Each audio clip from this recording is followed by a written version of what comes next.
It was Christmas, and my parents told me right in front of everyone that they had drained my $75,000 college fund to buy my brother a brand new Tesla.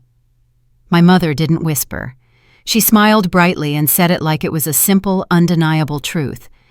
He needs a car that matches his future wife's status. He needs it more than you do. No one waited for my reaction.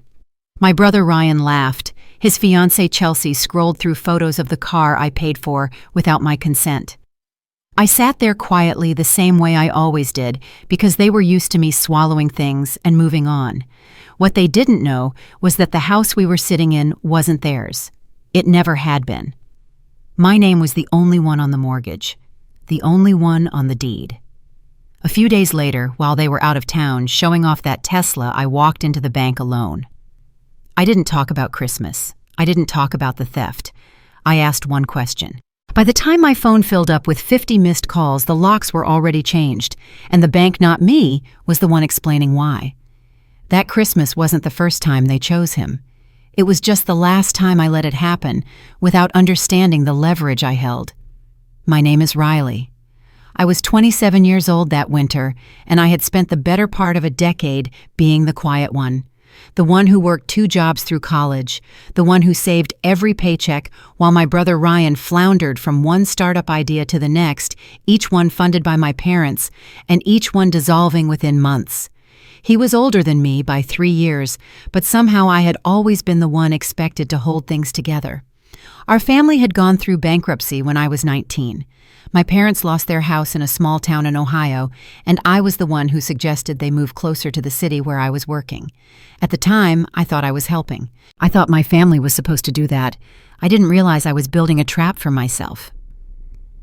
The house came later. I was 23 when I bought it.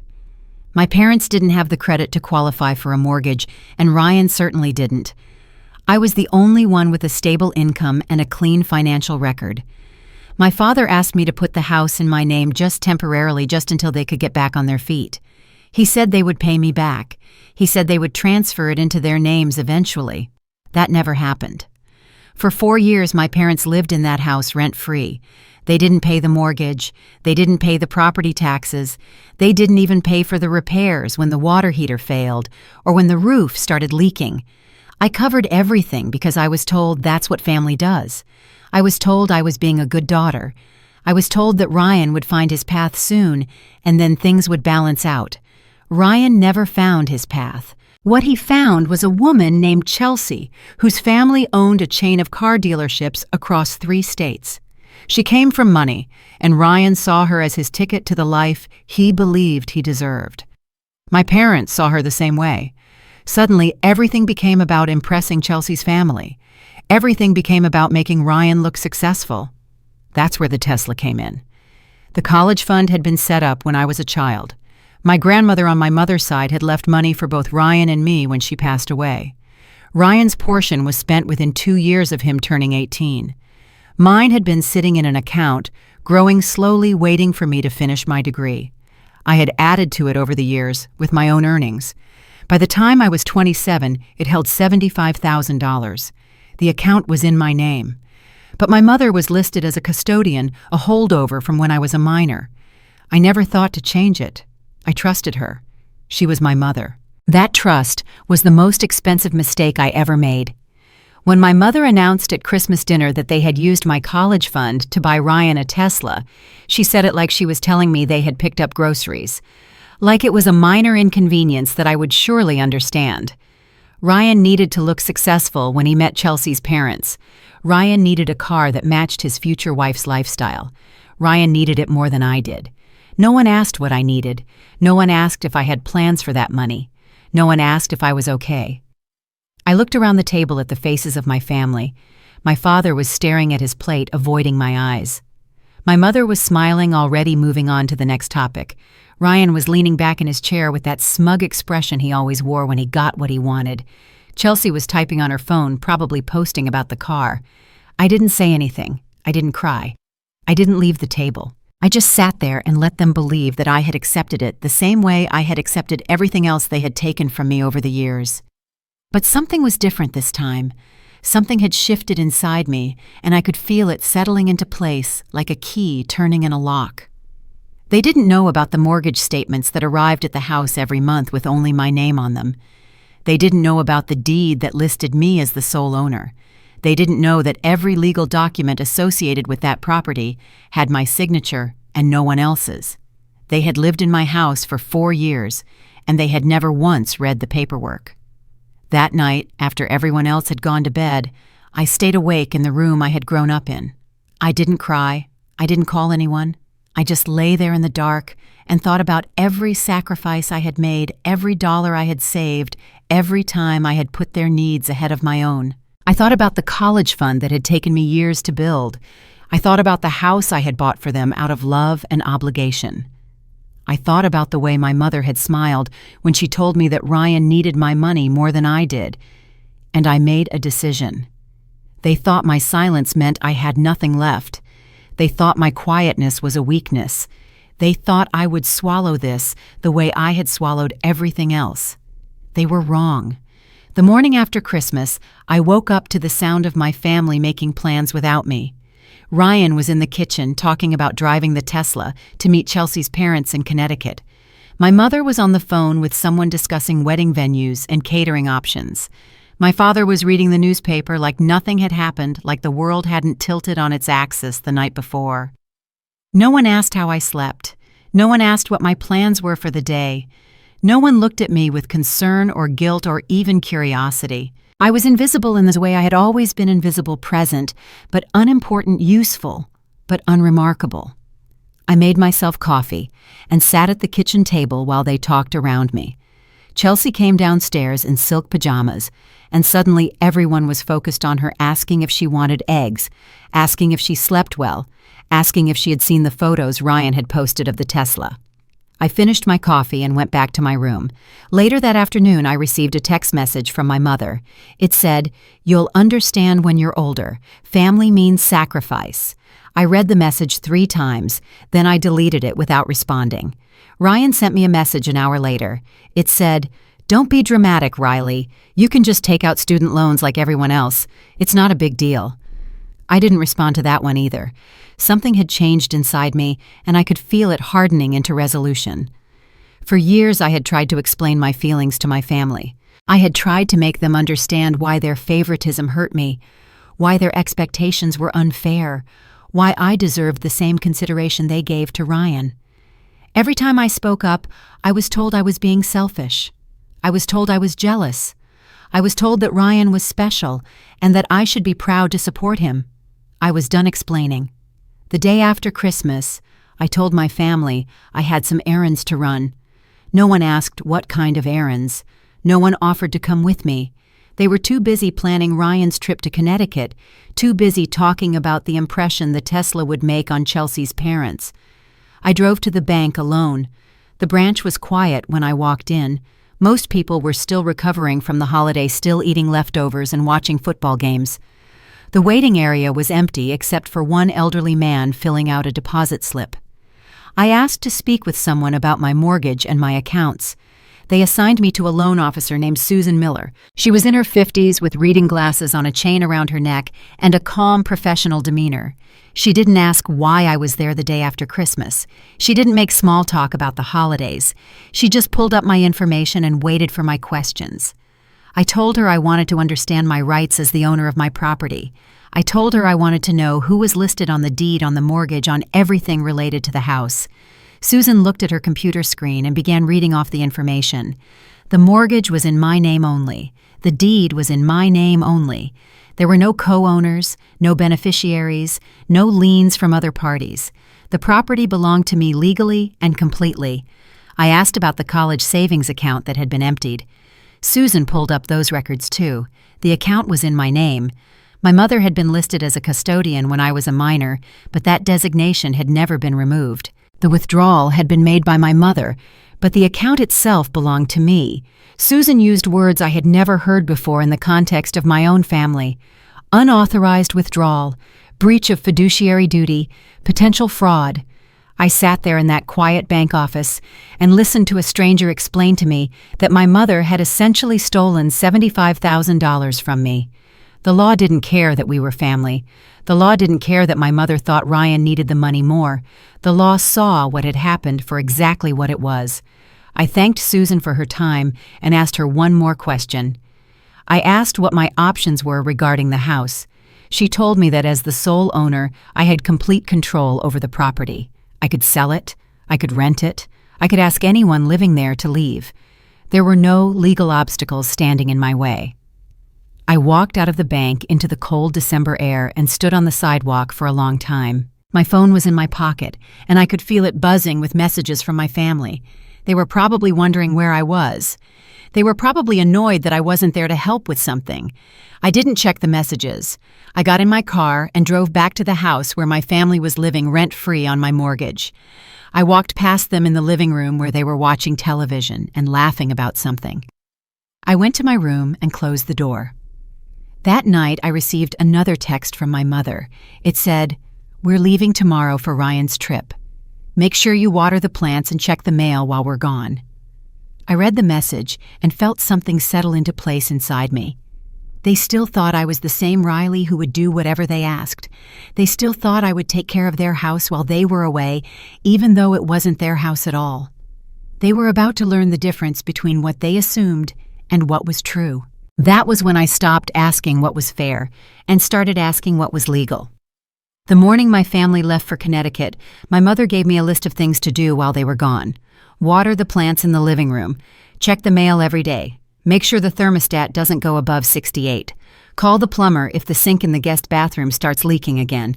She handed me the list like I was the hired help, not her daughter. She didn't say thank you. She didn't ask if I had my own plans. She just assumed I would handle everything the way I always had. I took the list and nodded. My father shook my hand on his way out the door, which was the most physical affection he had shown me in years. Ryan didn't say goodbye at all. He was too busy loading bags into the Tesla, making sure Chelsea was comfortable in the passenger seat. I stood in the doorway and watched them drive away. The Tesla was sleek and white, and it caught the winter sunlight as it turned the corner and disappeared from view. Then I closed the door and stood alone in the house I owned. The silence was different when they were gone. It wasn't the tense silence of being ignored or overlooked. It was something else entirely. It was the silence of possibility. I walked through the house slowly, looking at everything with new eyes. The furniture my parents had brought from Ohio. The television Ryan had bought with money he borrowed from my father. The decorations my mother had put up for Christmas, the ones I had paid for without being asked. Everything in this house existed because of me.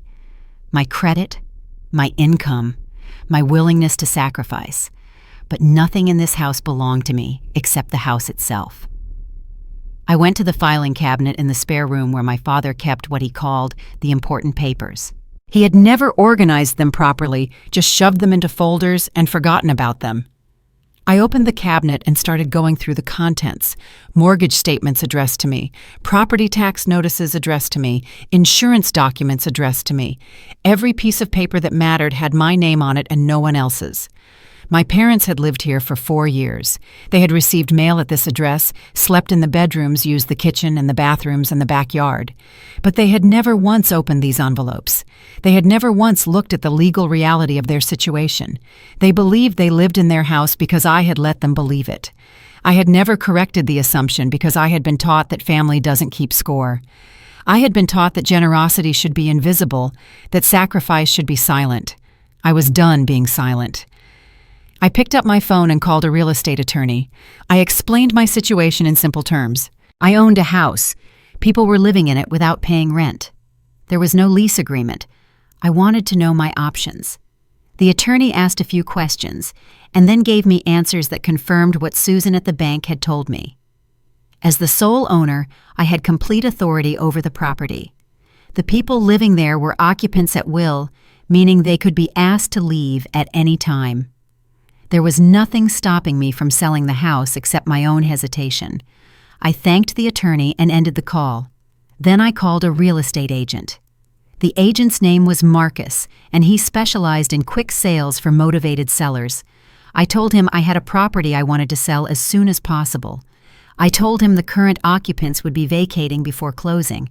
I told him I wanted to price it to move. Marcus asked if I had any emotional attachment to the property. I told him no. I told him it had never really been my home. He said he could have a listing ready within 48 hours. While I waited for Marcus to prepare the paperwork, I went through my own files. I found the original mortgage documents from when I was 23, still hopeful and still believing that helping my family was the right thing to do. I found the deed that named me as the sole owner. I found years of payment records showing that every mortgage payment had come from my bank account and no one else's. I also found something I had forgotten about.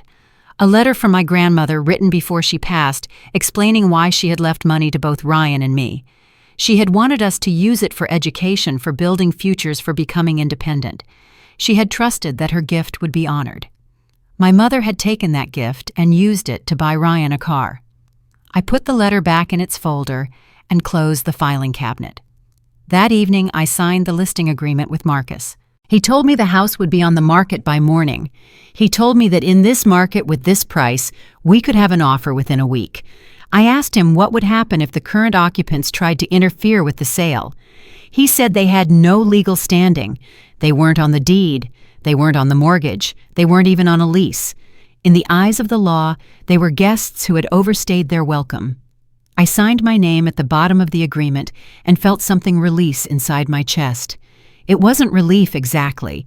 It was more like the feeling of finally setting down a weight I had been carrying for so long that I had forgotten what it felt like to stand up straight. My phone buzzed with a text from my mother. She wanted to know if I had watered the plants. I didn't respond.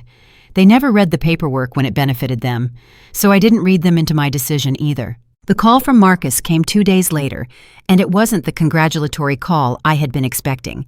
He had reviewed all the documentation and confirmed that everything was legally sound. My ownership was uncontested. My right to sell was absolute. But he wanted to have a serious conversation about risk. I sat in my car in a parking lot and listened to him explain the realities of selling a property with occupants who didn't know they were about to be displaced. The sale itself was straightforward, but if anyone currently living in the house filed a complaint, contested the sale, or even just made enough noise, it could delay the closing. It could tie things up in legal limbo for weeks or even months. The buyers might get nervous and walk away. The whole process could collapse. I asked him what kind of complaint they could file. He said it didn't matter whether the complaint was valid. What mattered was that it would create paperwork, require responses, and slow everything down. In real estate, delay was often as damaging as denial. He asked me a question that made me go quiet. Has anyone else ever been told this was their house? I thought about the 4 years my parents had lived there. I thought about the way my mother referred to it as home, the way my father talked about the garage like it belonged to him, the way Ryan had his mail sent there without asking permission. They had been told nothing because I had never needed to say it out loud. They had assumed ownership because I had never challenged the assumption, and now that assumption could be used against me. Marcus laid out 2 options: price the house competitively and wait for the best offer, which could take weeks and give my family time to discover what was happening, or price it slightly below market value and aim for a quick cash sale that could close before anyone knew what hit them. I understood immediately what he was really asking. Did I want to maximize my profit, or did I want to minimize my exposure? I told him to price it for speed. He asked if I was sure. He said I could potentially leave money on the table. I told him that money wasn't the point. The point was that I had spent my entire adult life giving my family every advantage while they gave me nothing in return. The point was that I had finally found the courage to stop. The point was that every day the sale dragged on was another day they could pull me back into the role I was trying to escape. I told him to find me a buyer who could close fast. He said he would have the listing live by end of business. I sat in my car after the call ended and stared at nothing. My hands were shaking, but not from fear. It was something else. It was the physical sensation of crossing a line I couldn't uncross. I had grown up believing that family loyalty was unconditional. I had been taught that blood was thicker than water, that you forgave relatives things you would never forgive strangers, that the bonds of kinship were unbreakable, no matter how much damage they caused. Now I was breaking them deliberately. My phone buzzed with a text from my mother. She wanted to know if there had been any mail worth forwarding. I typed out a response saying everything was fine, nothing important, and hit send before I could think about it too hard. The lie tasted like copper in my mouth, but I swallowed it anyway. The listing went live that afternoon. Marcus called to tell me we already had interest. A young couple looking for their first home had seen the price and wanted to schedule a showing immediately. I told him to wait until my family had been gone for at least 3 more days. I told him I needed time to prepare the property. What I didn't tell him was that I needed time to prepare myself. That night I walked through the house again. I looked at the photos on the walls, most of them featuring Ryan at various stages of his life. His graduation, his first car, his engagement. There were almost no photos of me. I went into my old bedroom and sat on the bed where I had slept as a child. The walls were still painted the same pale blue they had been when I was 12. Nothing in this room reflected who I had become. It was a museum of someone I used to be, someone who believed that if she just worked hard enough and sacrificed enough, her family would eventually love her the way they loved Ryan. That girl was gone now. I received an email from Marcus with the details of the first showing. The young couple was serious. They had financing lined up. They wanted to move fast. I replied and told him to schedule it for the following week. Then I turned off my phone and went to sleep in a house that had never felt like home. If they found out now, they could still stop everything. This wasn't the part where I felt powerful. This was the part where I chose not to go back. The email from Marcus was short and professional. Occupants must vacate the property at closing. I read it 3 times, not because I didn't understand, but because I needed to feel the weight of what those words meant. Vacant, empty, clear. The house was full of my family's possessions, their furniture, their clothes, their accumulated years of living in a space they had never paid for. Removing all of it would require effort planning and a kind of ruthlessness I had spent my whole life avoiding. I sat at the kitchen table and looked around at the evidence of their lives. The coffee mug my mother used every morning, the newspaper my father left on the counter, the running shoes Ryan kept by the back door even though he hadn't exercised in years. These things didn't belong here. They belonged wherever my family decided to take them. But as long as they sat in this house, they represented a claim that didn't exist on paper but felt real in my chest. I had to let that feeling go. I called a company that specialized in property cleanouts. I explained that I was selling a home and needed it cleared of all personal belongings before closing. The woman on the phone asked if the items should be donated, stored, or disposed of. I told her to donate whatever was in good condition and dispose of the rest. I told her nothing was sentimental to me. She asked if I wanted to be present when they did the work. I said no. I said I would leave a key and let them handle it. The honesty of that conversation surprised me. I had expected to feel guilty about removing my family's possessions from the house. I had expected the good daughter voice in my head to start whispering that I was being cruel, that I was overreacting, that there had to be another way. But the voice was quiet. What I felt instead was clarity. My family had been living in this house rent-free for 4 years. They had never offered to pay the mortgage. They had never offered to help with repairs. They had never even thanked me for the sacrifice I was making on their behalf. The only reason they were comfortable was because I had made them comfortable. And the only reason I had made them comfortable was because I had been taught that my comfort didn't matter. I was unlearning that lesson now. The cleanout company scheduled the work for the day before the showing. They would arrive in the morning and have the house empty by afternoon. I would meet the buyers the following day with a clean slate. In the meantime, I had to manage the messages from my family. My mother texted asking if I had paid the utility bill that was due at the end of the month. My father texted asking if I could check whether he had left his reading glasses on the nightstand. Ryan texted asking if his old gaming console was still in the closet because Chelsea's little brother wanted to see it. I responded to each message with short, neutral answers. Yes, I paid it. No, I didn't see them. I'll look. None of them suspected anything. They were used to me handling things. They were used to my compliance being automatic. The day before the cleanout, I walked through the house one more time. I went into each room and looked at the belongings my family had accumulated. Winter coats in the closet, books on the shelves, a drawer full of takeout menus and expired coupons. None of it was mine. I had been careful over the years to keep my possessions minimal. A few boxes of clothes, some important documents, a laptop. Everything else in this house belonged to people who had never considered what would happen if I stopped providing for them. They were about to find out. The cleanout crew arrived at 8 in the morning. There were 4 of them, efficient and professional. They didn't ask questions about why a house full of furniture needed to be emptied so quickly. They just did their job. I watched from the driveway as they carried out armchairs and end tables, boxes of kitchen supplies and bags of clothing. The donation truck filled up quickly. The dumpster they had brought filled up even faster. By 3 in the afternoon, the house was empty. I walked through the rooms afterward. The walls were bare, the floors were clean. The only sounds were my footsteps echoing off the hardwood. It looked like a house waiting to become someone else's home. My phone buzzed with a text from Ryan. He wanted to know if I had found his gaming console. I looked at the empty living room where the console had been that morning. It was probably in a donation bin by now, heading to some thrift store where a stranger would buy it for $20. I texted back, "It wasn't there." He replied with an annoyed text expression, but didn't press further.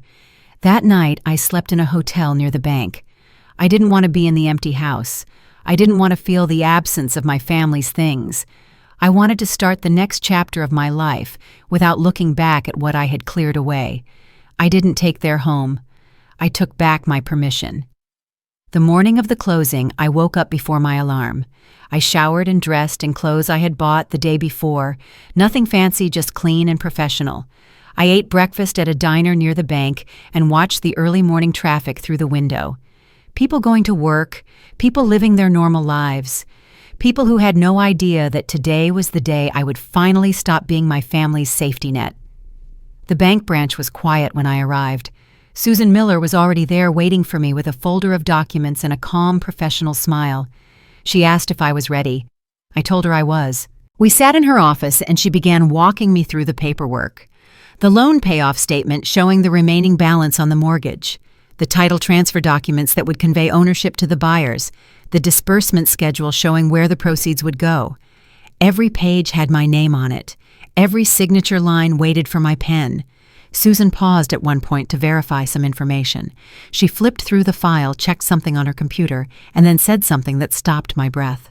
"Just to be clear, your parents were never listed on anything." She said it casually, like she was confirming the color of the sky. She didn't look up from her screen. She didn't wait for a response. She just moved on to the next document. But I heard what she was really saying. My parents had lived in that house for 4 years believing it was theirs. They had made plans around it, built expectations on it, assumed ownership of it without ever checking the paperwork. And the entire time they had been living in a house that legally belonged only to me. My phone buzzed in my purse. I glanced at the screen and saw my mother's name. Susan noticed and asked if I needed to take the call. I said no. I silenced the phone and slid it back into my purse. The signing took about an hour. Each document required my attention, my initials, my signature. The buyers had already signed their portions. The title company had prepared everything in advance. All that remained was for me to complete my part. When the last page was signed, Susan congratulated me. She said the wire transfer would proceed within a few hours. She said the sale was complete. I thanked her and stood up to leave. On my way out of the bank, my phone buzzed again. And again. And again. I didn't look at it until I was in my car. 17 missed calls, 9 text messages, 3 voicemails, all from my family. My mother's texts started to get confused. She was asking about an email from the bank that mentioned account changes. She wanted to know if I knew anything about it. My father's texts were more direct. He said he had called the bank and they wouldn't tell him anything. He said they kept transferring him and putting him on hold. He said something was wrong. Ryan's texts were angry. He demanded to know what was going on. He accused me of doing something behind their backs. He said I needed to call him immediately. I sat in the bank parking lot and read each message carefully. Then I typed out a single response and sent it to all 3 of them. Please contact the bank. They have all the information. I started my car and drove away. My phone kept buzzing as I drove, but I didn't look at it again. I had said everything I needed to say. The bank would explain the rest. By the time I reached my hotel, I had 50 missed calls. My voicemail box was full. My text messages had turned from confused to desperate to furious. I turned off my phone and sat on the edge of the bed. The sale was complete. The house that my family had lived in rent-free for 4 years now belonged to someone else. The mortgage that I had been paying on my own was satisfied. The property that my parents had assumed would always be there for them was gone, and I hadn't said a single word to explain why. They thought silence meant weakness, but my silence had been the necessary step toward action. The bank knew it meant authority. The drive back from Connecticut took my family almost 5 hours. I know this because my mother texted me their departure time, their estimated arrival, and 3 requests for updates about the house before they reached the state line. I responded to none of them. They came home expecting everything to be exactly as they left it. They came home expecting to find the lights on the mail sorted, the plants watered. They came home expecting me to be there waiting for them, ready to hear about Ryan's triumph with Chelsea's parents, ready to listen to my mother talk about wedding plans. They turned onto our street just before sunset. I wasn't there to see it happen, but I can imagine it clearly. Ryan pulling the Tesla into the driveway. My parents in the back seat tired from the long drive. Chelsea scrolling through her phone, probably bored. The first thing they would have noticed was the car parked in front of the house. Not mine. A sedan with a real estate company decal on the door. The second thing they would have noticed was the sign, sold. My mother was the first to get out of the car. I know this because her texts shifted abruptly from casual check-ins to panicked questions. What is going on?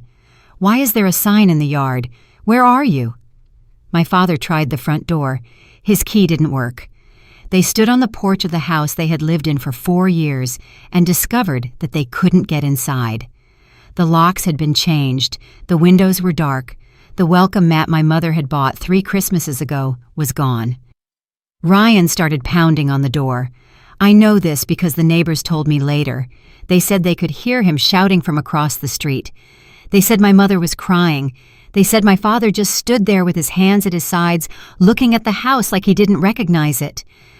A woman from the real estate company came out to speak with them. She was polite but firm. She explained that the property had been sold. She explained that the new owners would be taking possession within the week. She explained that any questions about the sale should be directed to the previous owner. My mother asked who the previous owner was. The woman from the real estate company looked at her with something like sympathy and said my name. I wasn't there to see my mother's face when she heard that. I wasn't there to see Ryan's reaction or my father's silence. But I can imagine it. I can imagine the moment when everything they had assumed about me, about the house, about their place in the world, came crashing down around them. They called me 47 times that evening. They left voicemails that ranged from confused to angry to pleading. They sent texts demanding explanations, threatening consequences, begging for answers. I didn't respond to any of them. My father called the bank the next morning. He identified himself and asked about the property. The person on the phone told him they could only discuss the account with the account holder. He said he was the account holder's father. They told him that didn't matter. My mother tried a different approach. She called the real estate company and demanded to know how they could sell a house out from under a family that was living there. She said there had to be some mistake. She said they would sue. The real estate company told her there was no mistake. The property had belonged to me. The sale had been conducted legally. The occupants had been living there without a lease, without rent payments, without any legal claim to the property. Ryan called a lawyer. I know this because the lawyer called me 2 days later to inform me that my brother had inquired about contesting the sale. I asked the lawyer what grounds my brother thought he had. The lawyer said Ryan had mentioned family promises and verbal agreements. I asked if any of those promises or agreements were in writing. The lawyer said no. I asked if Ryan's name appeared on any of the property documents. The lawyer said no. I thanked him for calling and ended the conversation. My family spent 3 days trying to find a way back into a house that had never belonged to them. They contacted banks, lawyers, real estate agents, and relatives. They told everyone who would listen that I had stolen their home, that I had betrayed them, that I had destroyed everything they had built. But every door they knocked on gave them the same answer. The house belonged to Riley. Riley sold it. There was nothing anyone could do. They finally understood the truth. They just didn't know where to put it. The messages didn't stop. They changed in tone, shifted in strategy, but they kept coming. My phone became a catalog of my family's grief, anger, and desperation. In the first days, my mother tried denial. She sent texts asking me to explain the misunderstanding. She said there had to be some paperwork error, some clerical mistake that we could fix together. She said families don't do this to each other. When I didn't respond, she moved to guilt. She reminded me of everything she had done for me growing up. She mentioned the birthday parties, the school plays, the times she had driven me to soccer practice. She said she couldn't believe her own daughter would turn on her like this. I read the messages but didn't reply. My father's approach was different. He was brief and direct. He wanted to know the facts. He wanted to understand the timeline. He asked questions like, "When did you decide to do this? And why didn't you tell us first?" I considered responding to him just for a moment. He was the only one who seemed to be seeking information rather than emotional leverage. But I knew that any response would be shared with my mother, and Ryan analyzed and weaponized. So I stayed silent. Ryan's messages were the most volatile. They swung wildly between rage and manipulation. 1 hour he was threatening to take me to court, to destroy my reputation, to make sure I paid for what I had done. The next hour, he was apologizing, saying he hadn't meant any of it, asking if we could just talk. I didn't trust either version of him. The voicemails were harder to ignore. Hearing their voices made everything more real, more personal. My mother's voice cracked when she talked about losing her home. My father sounded older than I had ever heard him. Ryan's anger was sharp enough to cut through the phone. But underneath all of it, I heard something I had never noticed before: entitlement. Every message assumed I owed them an explanation. Every voicemail demanded that I account for my actions. Every text implied that I had violated some sacred contract by making a decision about my own property without their approval. They weren't asking what they had done wrong. They weren't apologizing for taking my college fund. They weren't acknowledging that they had lived in my house for 4 years without paying a cent. They were asking how I could do this to them. The question revealed everything about how they saw me. I wasn't a person with rights and boundaries. I was a resource they had grown accustomed to exploiting. My silence wasn't me protecting myself. It was me malfunctioning. I decided to let them sit with that silence a little longer. The extended family got involved about a week after the sale. My mother's sister called me to express concern. My father's brother sent an email asking for my side of the story. Cousins I hadn't spoken to in years started reaching out through social media. I didn't respond to any of them either. The narrative my parents were spreading was predictable. I had gone crazy. I had been influenced by someone outside the family. I had thrown away everything they had given me out of spite and jealousy. None of them mentioned the college fund. None of them mentioned the 4 years of unpaid rent. None of them asked what had driven me to this point. I could have corrected the record. I could have sent a mass email explaining exactly what had happened, complete with documentation and bank statements. I could have made sure everyone knew about the Tesla and the betrayal and the years of being treated like the family servant. But I didn't. I had already given my family the truth. They had received it from the bank, from the real estate company, from the lawyers they had consulted. The facts were available to anyone who wanted to find them. What I wasn't going to do was fight for their understanding. I wasn't going to explain myself to people who had never bothered to ask what I needed. I wasn't going to perform my pain for an audience that had always looked away. My silence was not an invitation to negotiation. It was a boundary. On the 10th day after the sale, I sent one message. Just one. Please contact the bank. They have all the information.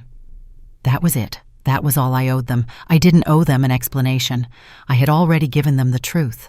The calls to the bank became a daily occurrence. My mother went to the branch in person 3 times that first week.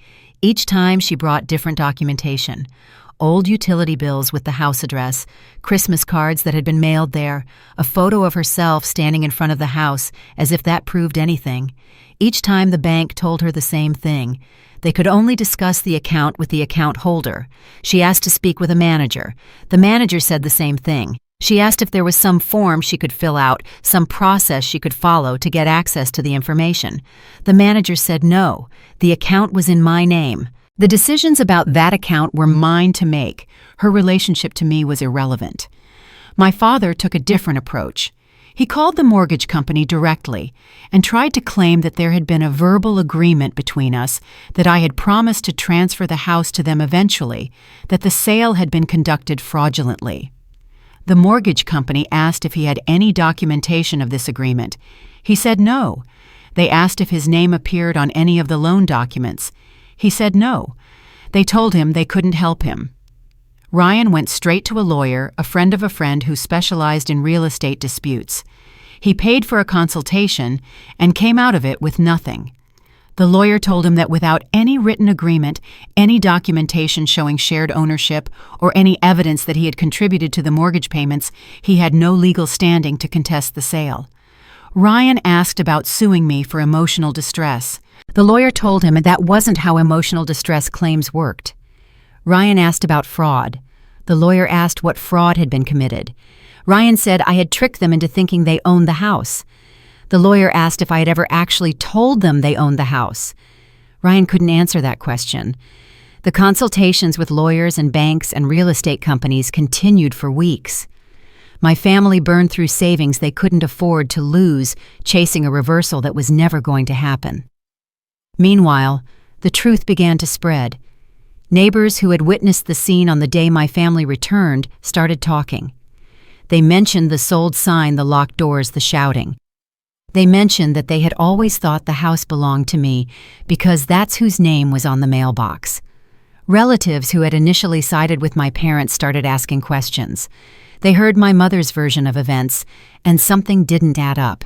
Why would Riley sell a house out of nowhere? What had happened that Christmas? The college fund story came out eventually.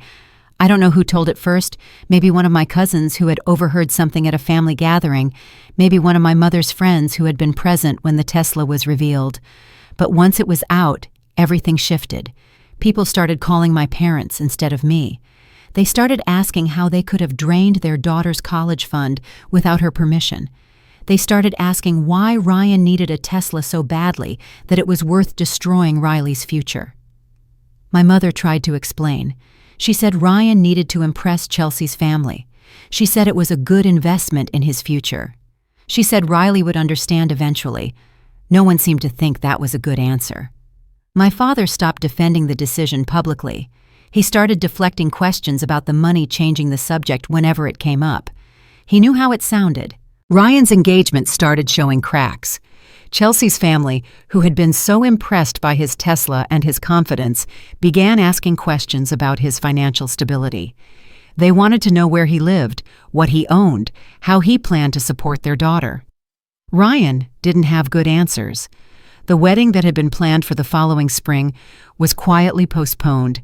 Chelsea told people it was a scheduling conflict, but the truth was that Ryan's golden image had started to tarnish, and Chelsea's family wasn't sure they wanted to invest in a man whose success had been built on his sister's sacrifice.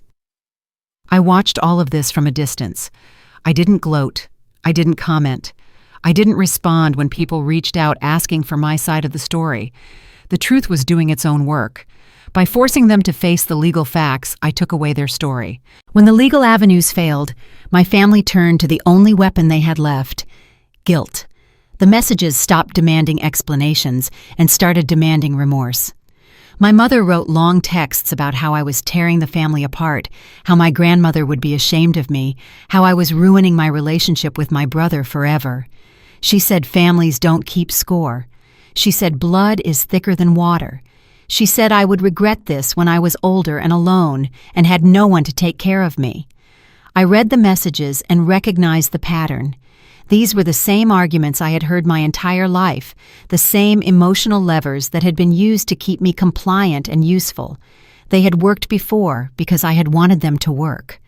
I had wanted to believe that my sacrifice was meaningful, that my family would eventually reciprocate my loyalty. But I didn't believe that anymore. My father sent a single email that was almost reasonable in comparison. He said he understood that I was hurt.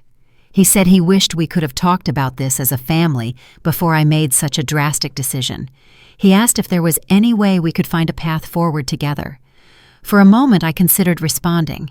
Then I read the email again and noticed what was missing. He didn't apologize for taking my college fund. He didn't acknowledge that they had lived in my house rent-free for 4 years. He didn't offer to make anything right. He just wanted to know if we could move past it. Moving past it meant letting them off the hook. Moving past it meant pretending the betrayal hadn't happened. Moving past it meant going back to being the reliable daughter who handled everything and expected nothing in return. I deleted the email without responding. Ryan's attempts were more aggressive. He called me a snake and a traitor. He said I had destroyed his life over money. He said if I had just waited a few more years, everything would have been fine because Chelsea's family had money, and he would have been able to pay me back eventually. The logic was stunning. He expected me to subsidize his lifestyle indefinitely on the promise that his wealthy in-laws might someday repay the debt. He expected me to trust him with my future based on nothing but his own confidence in his ability to marry well. I didn't respond to him either. The extended family pressure continued. Relatives called and emailed trying to broker peace. They said this was getting out of hand. They said the family was falling apart. They said someone needed to be the bigger person and reach out. They meant me. They always meant me. I told them the same thing I had told everyone else. The sale was legal. The bank had all the information. I wasn't interested in discussing it further. One of my cousins pushed back. She said I was being cold. She said there had to be more to the story. She asked what had made me so angry that I would do something this extreme. I told her the truth. I said my parents had drained my $75,000 college fund to buy Ryan a Tesla.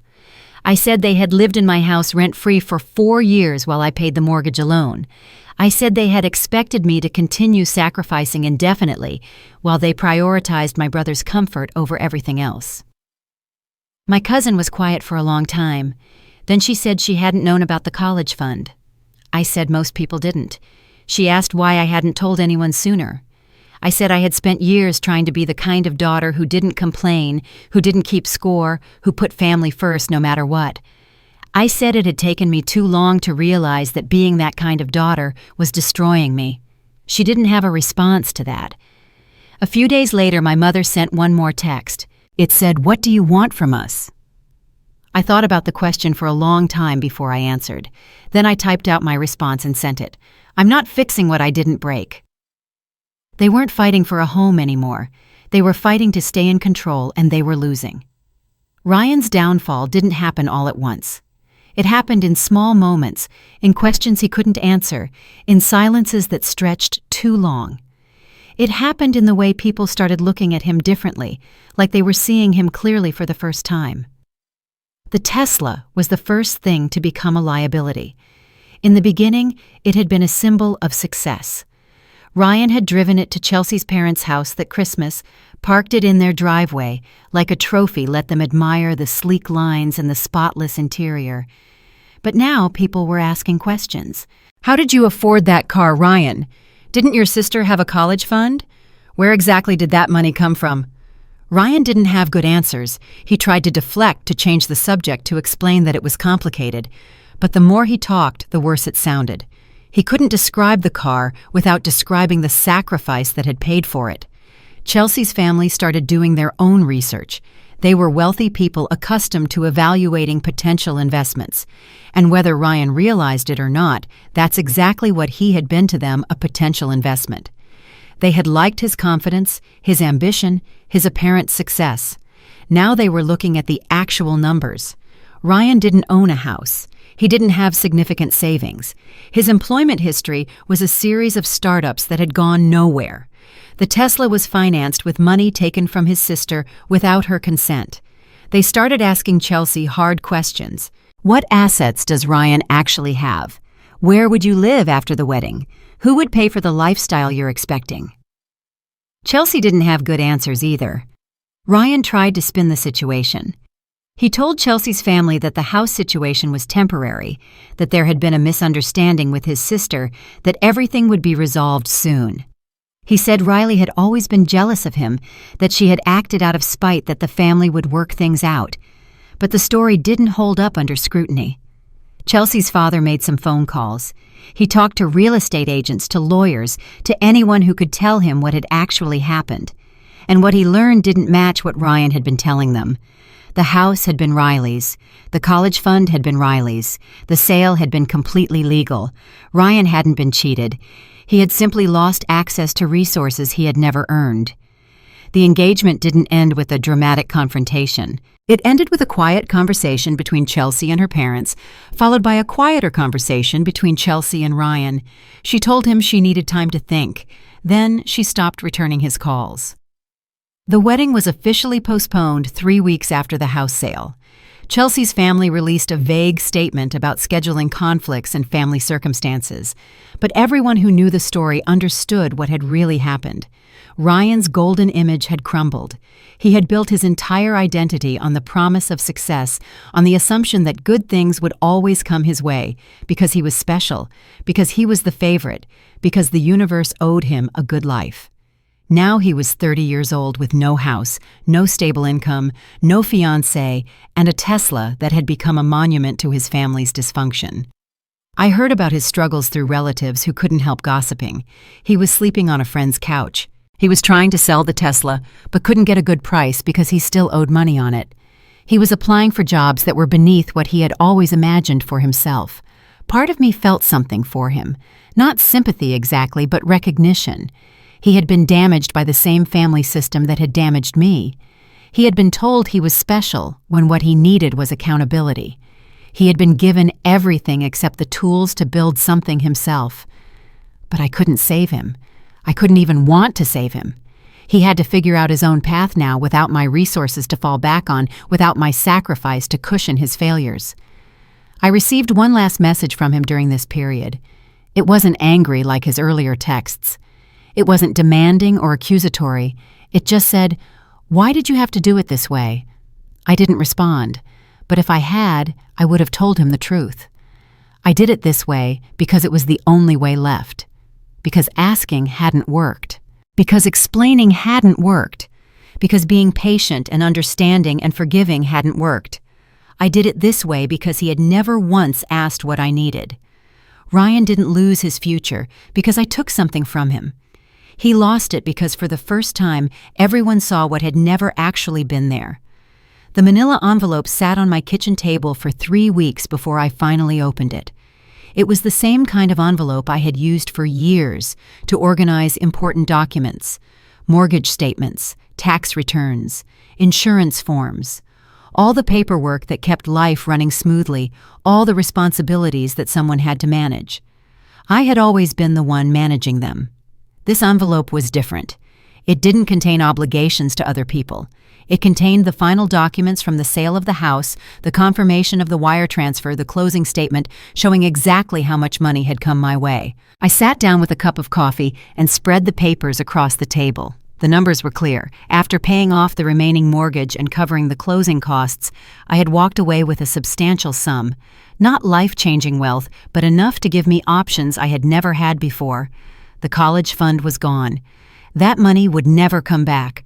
My mother had taken it, and there was no legal path to recover it that wouldn't cost more than it was worth. I had accepted that reality somewhere along the way, though the acceptance had come hard. But I had the house money now. And I had something more valuable than money. I had freedom. For the first time in my adult life, I wasn't responsible for anyone else's stability. I wasn't paying someone else's mortgage. I wasn't covering someone else's mistakes. I wasn't sacrificing my future to prop up people who had never appreciated the sacrifice. I looked at the envelope on the table and thought about all the years I had spent being the reliable one, the one who kept the paperwork organized, the one who made sure the bills got paid, the one who held everything together while everyone else lived their lives. That person had served a purpose. She had kept the family functional. She had allowed my parents and my brother to pursue their dreams without worrying about practical concerns. She had been necessary, but she had also been invisible. My family had never seen the weight I carried because I had carried it so smoothly. They had assumed the bills got paid by magic, that the house maintained itself, that my stability was effortless and therefore valueless. I couldn't blame them entirely. I had hidden my struggles because I had been taught that good daughters don't complain. I had made my sacrifice look easy because I had been told that was the right thing to do. But the truth was that being reliable wasn't the same as being respected. and I had finally learned to tell the difference. I picked up a pen and wrote my name on the outside of the envelope. Just my name, no one else's. Then I sealed it and filed it away with the other documents that mattered only to me. My phone buzzed with a text from my mother. It said, "We need to talk. Please." I read the message and set the phone down without responding. There would be conversations eventually, maybe in a few months, maybe longer. The door wasn't closed forever, but it was closed for now, and I was the one who got to decide when to open it. My father called a few days later. His voice sounded older than I remembered, more tired. He said he had done a lot of thinking. He said he wanted to understand what had happened. I told him I was willing to talk, but not yet. I told him I needed time. He asked how much time. I said I didn't know. That was the truth. I didn't have a timeline for forgiveness or reconciliation. I didn't know if those things were even possible anymore. What I knew was that I wasn't going to rush into anything. I wasn't going to let guilt or obligation push me back into the old patterns. Ryan and I didn't speak at all. I heard through relatives that he was slowly rebuilding his life, finding work, trying to figure out who he was, without the golden child expectations weighing on him. Maybe that would be good for him in the long run. Maybe losing everything would teach him things that having everything never could. Or maybe it wouldn't. That was his journey to take, not mine to manage. I enrolled in classes at the local university. Part-time at first, working around the job I still needed to pay my bills. The money from the house sale could have covered my tuition, but I wanted to earn my degree the way I had always planned to earn it, through my own effort, on my own terms. The classroom felt different than I had expected. I was older than most of the other students, but that didn't matter as much as I had feared. What mattered was that I was finally there, finally pursuing the education my grandmother had wanted for me, finally honoring the gift she had given me, even though the money itself was gone.